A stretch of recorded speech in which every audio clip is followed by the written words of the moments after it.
जय माँ आदि शक्ति, जय माँ जगत जननी, जय माँ जगदम्बा। आज आप सभी लोगों को बड़ा ही प्रभावशाली एक प्रयोग दूंगा। कल रात्रि में हम अपने शिष्य आशुतोष और उनके इष्ट मित्र कुलदीप जी और योगेश जी, इन लोगों से बातें हो रही थी। इन लोगों से वार्तालाप के दौरान अचानक से मन में ये भाव उत्पन्न हुआ कि पितृ विसर्जन से संबंधित एक प्रयोग जन प्रकाशित किया जाए। पितृपक्ष चल रहा है। पितृपक्ष के अंतर्गत पितरों की व्यापक रूप से सेवा करने का पूर्ण अवसर प्राप्त होता है। पितरों को तृप्त करने का सबसे सरल मार्ग है तर्पण, और इस पितृपक्ष में तर्पण करना अपने लिए, अपने आने वाले भविष्य के लिए बड़ा ही हितकर होता है। कुछ लोग पितृ को भूत प्रेत मान लेते हैं, कहते हैं कि जो मर गया वो तो प्रेत योनि में गया, या फिर वो जन्मा नहीं जन्मा। एक अलग ही मन में प्रश्न बना करके पितरों की अवहेलना कर देते हैं और पितरों की पूजा अर्चना नहीं करते। पितरों को पूजने का मतलब यहाँ ये भी नहीं है कि आप किसी मरे हुए व्यक्ति को विधिवत लगे भोग चढ़ाने, उन्हें फूल माला चढ़ाएं और फिर आभास करने लगे कि वो हमें अपना आशीर्वाद दे रहे हैं। ये सब नहीं। इसमें तो आप फंस जाएंगे, मनोरोगी हो जाएंगे। हो सकता है वो अकाल मृत्यु को प्राप्त हुआ हो और उसी को आप लगे धूप दीप अगरबत्ती दिखाने, तो आकर्षित होगा ना। जब आकर्षित होगा तो हो सकता है वो न सिद्ध होकर के कोई और आ जाए।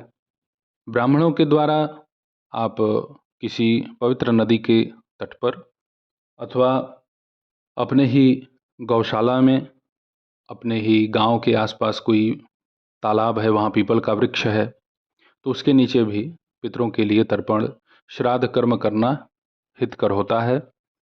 और भाई जो काशी में वास कर रहे हैं, किसी भी प्रकार की कोई समस्या है, जैसे अकाल मृत्यु किसी को हुई है, तो वह उसके निमित्त पिशाच मोचन में जा करके, ऐसा नहीं कि पितृ पक्ष में ही करे, जब अवसर मिले तो पिशाच मोचन में जा करके जिनकी भी आपके यहाँ अकाल मृत्यु हुई है उनकी तृप्तता हेतु तर्पण कर सकते हैं। वैसे इस श्राद्ध पक्ष में पूरी श्रद्धा के साथ अनेकों ऐसे महानुभाव हैं जो अपने पितरों को तृप्त करने के लिए शास्त्रोक्त कार्य करते हैं।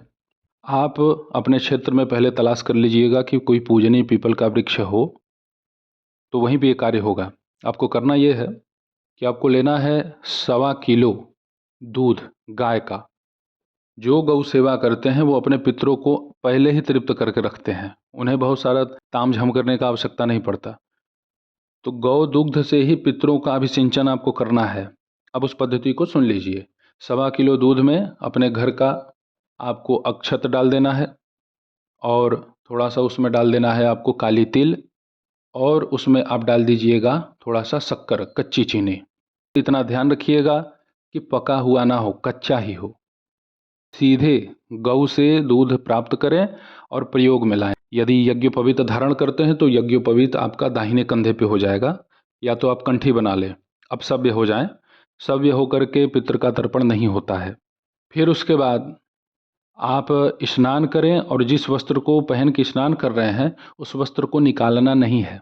उसी परिस्थिति में आपको पीपल के वृक्ष के नीचे ले जाकर के पितृ विसर्जन के दिन यह दूध का अभिसिंचन करना है। और एक झटके में मत फेंक के आना, बहुत ही श्रद्धा पूर्वक। जैसे मन में ये कल्पना करना कि आप अपने प्रत्येक पितरों को तृप्त कर रहे हैं। ये मन में भाव रखते हुए उस दूध की धार को वहाँ पे आप धीरे धीरे गिरा दें। जैसे शिवलिंग पे जल गिराते हैं तो बहुत पतली धार होती है ना, वैसे ही। और जब दूध की धार आप गिराना शुरू करें तो आप ओम स्वधा देव्यै नमः इस मंत्र का मानसिक जप करते रहिएगा।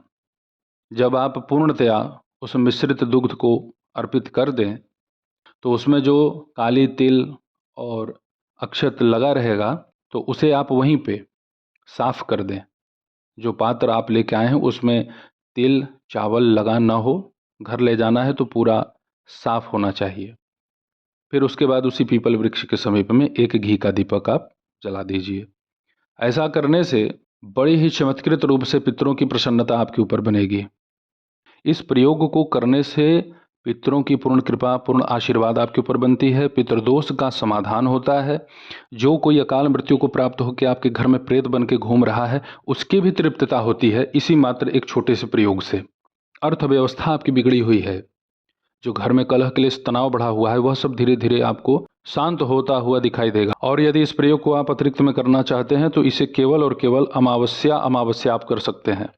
ये नित्य नहीं करना है। 5 अमावस्या कर दीजिए, 7 अमावस्या कर दीजिए या 21 अमावस्या कर दीजिए। एक घी का दीपक जला करके इसे अर्पित कर दीजिए। हाँ, अब यहाँ बात करते हैं कि यदि पीपल का वृक्ष निकट है तो आप भीगे हुए वस्त्र में जाएं तो ठीक है। भाई मान लीजिए 100 मीटर पे है, कोई दिक्कत नहीं है। यदि ज़्यादा दूर है तो केवल और केवल नहाना, वस्त्र बदलना, जनेऊ है तो अपसभ्य होना, जनेऊ नहीं है तो भी आप ऐसे ही जाइए। स्त्री हैं तो भी कर सकते हैं, पुरुष हैं तो भी कर सकते हैं। बाल आपका भीगा हुआ हो, बाल को पोंछना नहीं है। फिर उसके बाद जब आप यह तर्पण का कार्य करके आएँ तो अपने घर में स्नान करें, यज्ञोपवीत बदल लें, अपने वस्त्रों को साफ सुथरा करके पुनः स्नान करके अपने कार्य को कर सकते हैं। तो पितरों की पूर्ण कृपा इस छोटे से प्रयोग से आप लोगों के ऊपर बनेगी और निरंतर आप लोगों का वृद्धि विकास ही होता रहेगा। तो आज हमने इस प्रयोग को आप सभी लोगों को बतलाया, इससे आप अपना हित करें, लाभ करें। ऐसे ही आप सभी लोगों के सन्मुख उपस्थित होता रहूँगा दिव्य विषयों को लेकर के। तब तक आप सभी अपना ध्यान रखें, सुखी रहें, स्वस्थ रहें। जय माता दी, हर हर महादेव।